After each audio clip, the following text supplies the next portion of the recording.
बोलो जयकारा। बोलो मेरे श्री गुरु महाराज की जय। श्री सद्गुरुदेव भगवान की जय। श्री परमहंस दयाल जी महाराज की जय। श्री नगरी निवासी भगवान की जय। श्री अद्वैतानंद सच्चिदानंद प्रकाश। आगे एक दिन इरशाद हुआ कि विषय बड़े प्रबल हैं, जिसमें काम तो अति प्रबल है। जब उसका भूत सिर पर सवार होता है तो माँ बहन बेटी पशु पक्षी चित्र व मूर्ति तक नारी में दिख पड़ती है। जिस समय शिवाजी महाराज की समाधि खोलने का कामदेव गया था, उस समय संसार की दशा का रामायण में अच्छी तरह वर्णन है। इसलिए हर मनुष्य को चाहिए कि स्त्री हो या पुरुष, गृहस्थी हो या विरक्त, काम उत्तेजक चेतना और सामग्री से दूर ही रहना चाहिए। अपनी साधुता, तपस्या और ज्ञान के घमंड पर इस तत्व से बेपरवाह नहीं होना चाहिए। हमारे पूज्य पूर्वज महात्मा विश्वामित्र जी ने संसार को उपदेश देने के निमित्त ही अपनी तपस्या और काम की मति दिखलाई है। और ये मन कहाँ तक मनुष्य को पछाड़ सकता है, इसका परिचय अच्छी तरह से दर्शाया है।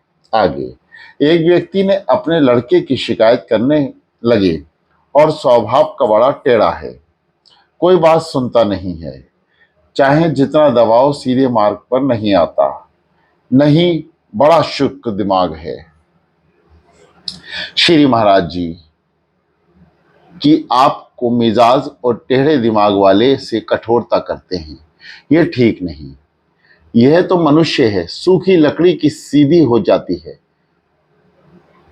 उसका ढंग यह है कि पहले लकड़ी को भिगोकर जरा नरम करते हैं, फिर तेल लगाकर चिकना और फिर आग दिखाकर गर्म करते हैं, तब दबाकर सीधी रखते हैं। इसी प्रकार पहले नरमी से समझाकर उसके दिल को ठंडा करो, फिर लालच और लोभ में फुसलाओ। जब लोभ में आ जाए तो कभी कभी मनमानी वस्तुएं उसको देना बंद करो, ताकि इसकी इच्छा पूरी ना हो। पूरी ना होने से आपकी बात मानकर अपनी मन वांछित वस्तुएं प्राप्त करे, फिर दबाव डालो। संस्कार अच्छे हैं तो सीधे मार्ग पर आ जाएगा। आगे एक आदमी ने कहा कि गुण तो 3 हैं, फिर ये 6 रस कैसे बने? इसमें से कौन सा रस किस गुण के अधीन है? श्री महाराज जी ने फरमाया कि मुख्य रस तो 3 ही हैं, मीठा, नमकीन और चरफरा। खट्टा और कसेला मीठे रस के अंतर्गत हैं। गन्ने का रस मीठा होता है, उसमें पानी डालकर धूप में रखो तो गर्मी में सिरका बन जाता है। यदि मीठे में खटास ना होती तो सिरके में कहां से पैदा हो जाती? आमियां खट्टी होती हैं, पककर आम मीठा हो जाता है। इसी तरह कसेला भी मीठे के अंतर्गत है। आंवला पहले कसेला होता है, फिर उसका स्वाद मीठा मालूम होता है। कड़वा नमक के अंतर्गत है। सांभर झील में नमक बनता है। नमक बाहर निकाल लेने के बाद जो पानी बचता है वे कड़वा होता है, उसको अंग्रेजी में बिटर कहते हैं। तीसरा चरफरा रस अर्थात मीठा सतोगुण है, खट्टा रजोगुण और सतोगुण मिला है। खट्टा रजोगुण में सतगुण मिला है। कसेले में सद्गुणों और तमोगुण प्रधान है। नमकीन रजोगुण है। नाव में कड़वापन रजोगुण तिरोगुण प्रधान है। चरपरा तमोगुण है। आगे एक व्यक्ति ने विनय की कि कोई ऐसा धंधा बतलाइए जिसमें बहुत लक्ष्मी की प्राप्ति हो।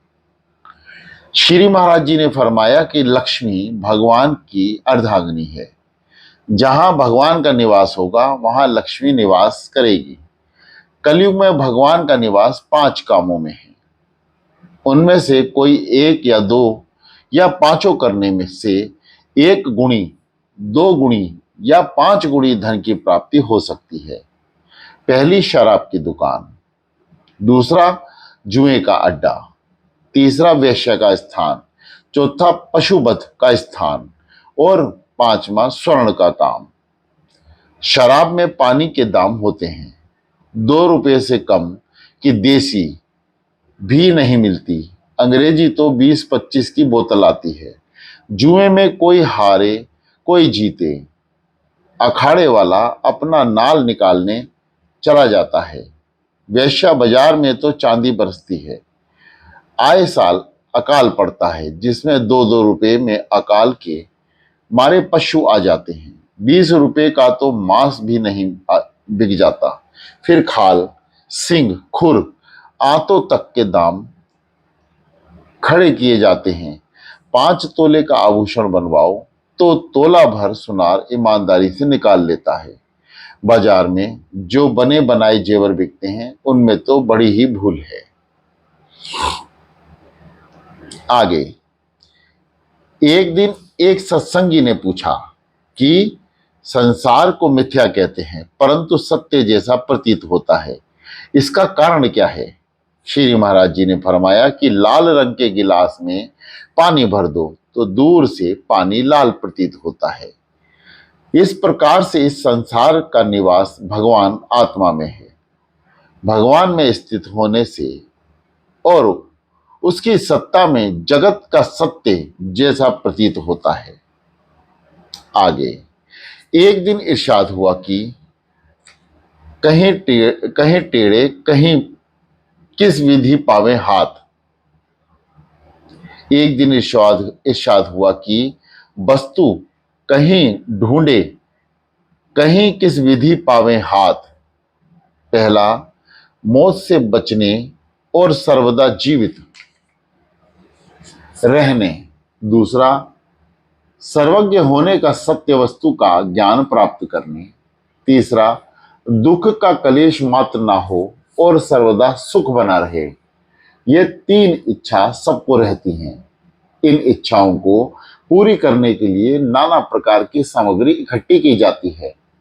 पहनने के लिए सुंदर सुखदायी वस्त्र, खाने के लिए अनेक प्रकार के स्वादिष्ट भोजन और दसों इंद्रियों को सुख देने वाले भोगों की इच्छा होती है। परंतु इन बाहरी पदार्थों से यथेष्ट सुख प्राप्त नहीं होता। इनका सुख क्षणभंगुर है। कारण यह है कि सुख और ज्ञान की इच्छा अंतर में जीव को होती है और यह सब सामग्री क्षणभंगुर है। भला क्षणभंगुर सामग्री से अंतःकरण को स्थायी सुख कैसे मिल सकता है? इसकी खोज कैसे हो? इसकी खोज अंतर में ही करनी चाहिए। अंतर में दृष्टि कैसे पहुंचे? इस प्रश्न का उत्तर और इस शंका का समाधान महाभारत, भागवत, योग वशिष्ठ और देवकृत ऋषि मुनिकृत महाग्रंथों तथा वेद शास्त्रों आदि पुस्तकों में दिया हुआ है। अनेक अवलोकन, श्रवण, मनन और अंत में निध्यासन से मनोवृत्तियां अंतर्मुखी होने से जो स्थिति वहां होती है और जो अनुभव होता है, उसी का सुख और सच्चा आनंद होता है।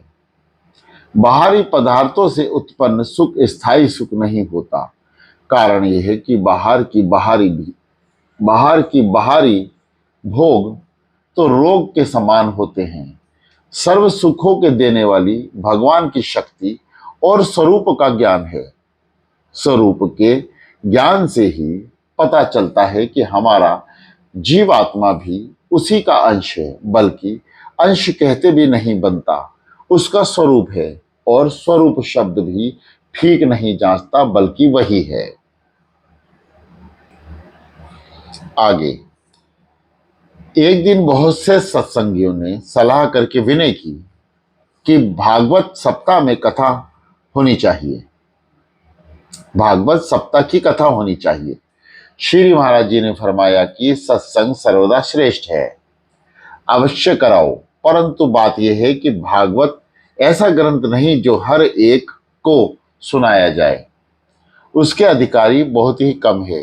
जिसको श्री कृष्ण भगवान से पूरा प्रेम हो और जिसको उनकी लीलाओं के विषय में जरा भी शंका उत्पन्न ना हो और पूरा निश्चय हो कि यह सब चरित्र और बातें संसार के कारण के लिए की गई थी, उसी को यह ग्रंथ सुनाना चाहिए।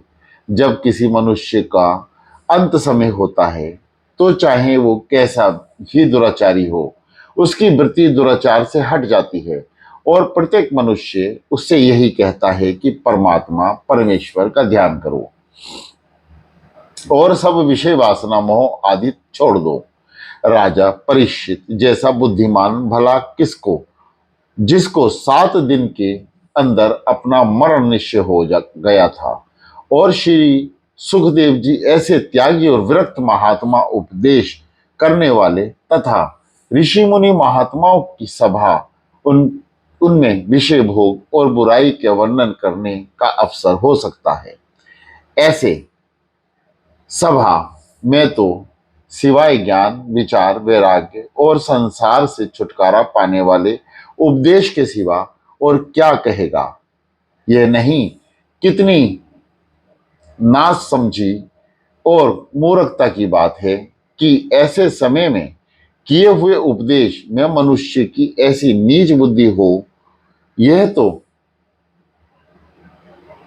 बिल्ली के स्वप्न में छिछड़े ही दिखाई देने वाली बात है। जैसी नीच प्रकृति मनुष्य की होती है, वैसे ही उसके विचार होते हैं। उसको अच्छे कामों में भी बुराई ही दिखलाई पड़ती है। जिसका जैसा दर्पण होता है वैसा ही उसमें सुख दिखलाई पड़ता है। आगे एक व्यक्ति ने श्री कृष्ण की लीलाओं पर तर्क करते हुए पूछा कि उन्होंने अवतार होकर ऐसे काम क्यों किए। श्री महाराज जी ने फरमाया कि जिस काम को आप बुरा समझते हैं उसका बारंबार ध्यान और चर्चा क्यों करते हैं। उसमें उस कर्म के संस्कार जिसमें पैदा हो जाएं, जब वह आपको पसंद नहीं है तो बिल्कुल उसकी तरफ ध्यान ही मत दो। अच्छा या बुरा कैसा भी हो, जो करता है वह जाने या जिसने किया है उसका फल वह भोगेगा। बहुत से कर्म हैं कि केवल आचरण करने के निमित्त हैं और बहुत से ऐसे हैं जो आचरण करने के लिए है नहीं परंतु ध्यान करने के लिए हैं। जो भक्त श्री कृष्ण लीला से प्रेम रखते हैं उनको भी ऐसी लीलाओं का आचरण नहीं करना चाहिए। उनके ध्यान मात्र से ही आनंद प्राप्त करें। नहीं नहीं थे तो भूल में पड़ जाएंगे और चौबे जी छप्पे होने गए थे दुबे ही रह गए वाला उदाहरण हो जाएगा। श्री कृष्ण जी को भगवान और अवतार मानकर ऐसी शंका करना कितना अनुचित विचार है। किसी इंजीनियर ने बाल काटने की मशीन बनाई जिससे नाई और दूसरे लोग बाल काटेंगे। यदि उसने उस मशीन से स्वयं ही बाल काट लिए तो क्या अपराध हो गया। जब तक ये स्वयं उसको काम में लाकर नहीं देखेगा तो उसकी बुराई भलाई का पता कैसे लगेगा। और जो त्रुटि उसमें रह गई या चलते चलते हो जाती है वे कैसे दूर कर सकेंगे। भगवान के ऊपर तक सारा मांस और शरीर बनाया है, उसके लिए कैसी योनि और कैसे मुंह, सब रचना समान है। यह भेद तो संसारी मनुष्य की विषयकृत बुद्धि से ही प्रतीत होता है। जब गोपियां आई थी तो रास करने वाले से प्रथम भगवान ने उनको जो उपदेश किया था वह आपने नहीं पढ़ा।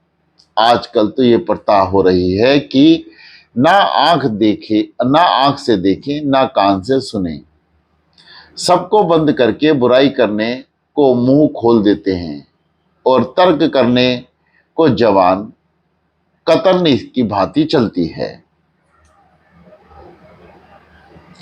आगे, एक दिन किसी सत्संगी ने विनय की कि इस युग में सब ने धर्म कर्म छोड़ दिए हैं और लोग मनमानी कर रहे हैं। श्री महाराज जी ने फरमाया कि कर्म तो कोई छूटा हुआ दिखलाई नहीं पड़ता। सूर्य चंद्र तक ठीक नियत समय पर निकलते हैं और नियत समय पर डूबते हैं। मनुष्य के कर्मों का भी यही हाल है। कर्मों का रूप बदल गया है। सवेरे उठकर आवश्यकताओं से निश्चित होकर हवन होता था। उससे स्थान पर तंबाकू, बीड़ी, सिगरेट, सिंगार और धुआंधार काम लिया जाता है। सरकार कूड़ा करकट मेला आदि इकट्ठा करके उसको भट्टी में जलाती है। बजाय सेवा, मिष्ठान, घी, खीर के धुएं की सब देवताओं को मेले के धुएं की धुनी दी जाती है। चरणामृत की जगह चाय और कॉफी ने ले ली है। मुंह धोने की भी आवश्यकता नहीं रही। एक प्याला तो बिना धोए ही हो जाता है। स्वाध्याय में पहले देवकृत वेद पढ़े जाते थे, फिर ऋषिकृत शास्त्र पुराण की बारी आई, अब मनुष्यकृत अखबार की बारी आई है, जिसमें कम से कम आधा झूठ तो होता ही है। सुबह उठने के साथ ही लोग अखबार बेचने वाले की ऐसी प्रतीक्षा करते हैं जैसे भक्त की प्रति यज्ञ में माता पिता की सेवा, पूजा और खिलाने पिलाने की बजाय मांस, ससुर, साला साली, सरहज की अब भगत और मनुहार होती है। मंदिरों में मूर्ति के दर्शन के स्थान पर सिनेमा देखा जाता है। थिएटर में मनुष्य तो काम करते थे, अब सिनेमा में यह भी उड़ा दिए गए। गऊ ग्रास निकाला जाता था, वह भी बंद हो गया। और बंद भी क्यों ना हो, गाय ही नहीं रही तो खिलाएं किसको। मोहल्ला भर ढूंढो तो शायद ही किसी पुराने विचारों वाले के घर गाय मिलेगी। भूत ज्ञात अलबत्ता बड़े जोर शोर से रचाया जाता है। एक कुत्ता छोड़ 4 कुत्ते पले होंगे, उनको साबुन लगाकर नहलाना धुलाना, रतब आदि की तैयारी। जाड़े में कपड़े के बिना चाहे माँ बाप ठिठुर कर मर जाएं, परंतु कुत्ते के लिए ऊनी गद्दी बनेगी। माता पिता गुरु के चरण छूने के बजाय सुबह ही सुबह कुत्ते की टांग उठाकर देखी जाती है कि कहीं कलेरी तो नहीं चिपट गई है। माथे पर तिलक लगाने और चंदन घिसने का अवकाश नहीं, परंतु जूते पर स्याही दिन में 2 बार नहीं तो 1 बार अवश्य होगी। आगे, एक दिन इरशाद हुआ कि पहला, जो बड़े बूढ़ों के हितकारी वचन नहीं मानेगा वह नष्ट हो जाएगा। स्वामी, माता पिता और गुरु की आज्ञा पालन करनी चाहिए। दूसरा, विद्या की धीरता, धन और मान प्राप्ति होता है। कुल की उत्तमता और शोभा विद्याहीन नहीं बढ़ा सकती। विद्या उसी को कहते हैं जो खोटे कर्मों से बचाए। तीसरा, कम खाने से रोग और दोष शांत होते हैं और कम बोलने से झगड़ा रगड़ा शांत होता है। जीवन की रक्षा परम धर्म है। चौथा, कोमल वचन और सत्कार सबकी शोभा बढ़ाता है और धनवान को अधिकतर ध्याता और संतोष से प्राप्त होते हैं और कार्य सिद्ध होता है। जो कर्म ईश्वर अर्पण करता है उसको मनवांछित फल प्राप्त होता है। क्षमावान मनुष्य की बेरी भी उसमें हित करते हैं। मूर्खों की संगत से नरकवास आदि उत्तम है। पांचवा, व्यवहार की शुद्धता से कभी हानि नहीं होती और प्रसन्न मुख होने से कार्य की सिद्धि होती है और मित्र बढ़ते हैं। मनुष्य उसमें प्रेम करते हैं। जो खोट और अपराध हो जाए उसे मान लें, अस्वीकार नहीं करें। छठा, झूठा झूठा सर्वदा निंदक है। झूठा सर्वदा निंदक है। झूठा मनुष्य सच भी बोले तब भी उसका विश्वास नहीं करते। जब तक स्वयं निर्णय ना करें कर लो, दूसरों के कहने से किसी के दोष को सच मत मानो। बुद्धिमान मनुष्य को सम्मति से कार्य करने से लज्जित नहीं होना पड़ेगा। भोजन और वस्त्र परिमित होने चाहिए। स्वामी सर्वदा स्वामी है और सेवक सर्वदा सेवक। स्वामी के अधिकार को ध्यान में रखें। सातवां, खोटे विचारों से मन और बुद्धि बिगड़ते हैं और खोटे वचनों से जिह्वा दूषित होती है। आठवां, कीर्ति जीवन से भी उत्तम है, अपकीर्ति से मृत्यु अच्छी है। न्याय में धन की वृद्धि होती है और अन्याय से राज्य तक नष्ट हो जाते हैं। नौवां, जो वचन दो उसको पूरा करो। बेरी भी वचन पालक का मान और विश्वास करते हैं। 10वां, घमंड मनुष्य को तुच्छ और लघु बनाता है। कटु वचन बेरी उत्पन्न करता है। उसके मुंह मियां मिट्ठू बनने से मान की हानि होती है। वर्ण संस्कार से कभी हित की आशा मत करना। स्वरूप और सुंदरता को देखकर यह धोखा मत खाना कि उसकी प्रकृति भी उत्तम है। बालकों की अधिक प्रशंसा करने से वे कुकर्मी हो जाते हैं। हाय हाय लालच बुरी बला है। 11वां, इष्ट और अनिष्ट कार्य की यह परीक्षा है कि जो विषय भोग की वृत्ति करे वह अनिष्ट और जो ईश्वरीय ज्ञान और की ओर ले जाए वह उत्तम कार्य है। 12वां, जिनको स्वाध्याय प्रिय है, जो बुराई को भलाई से मिटाते हैं, जो क्रोध को दबाते हैं और प्रश्न का ठीक उत्तर देते हैं वह भद्र पुरुष है। 13वां, समय के उतार चढ़ाव से जिसका चित्त नहीं घबराता उसको अति बुद्धिमान समझो। चौथा, बिगड़े दोष और रोग में भोजन दोष और रोग को बढ़ाता है। अशुद्ध मन वाले को अति उत्तम विद्या बहुत बिगाड़ करती है। सच्ची भूख में भोजन करने से और शुद्ध शेष रहते भोजन बंद कर देने से स्वास्थ्य ठीक है। आगे, एक दिन इरशाद हुआ कि बिना बेल खेती करे, बिना भैयन के नार, बिना खेत खेती करे, बिना बेल खेती करे, बिन भैयन के रार, बिना मेहरारू घर करे, 14 साख लाभा।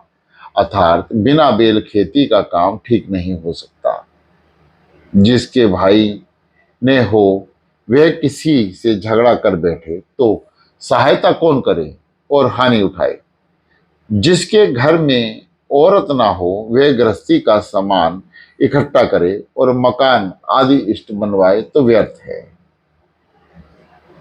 बोलो जयकारा, बोलो मेरे श्री गुरु महाराज की जय।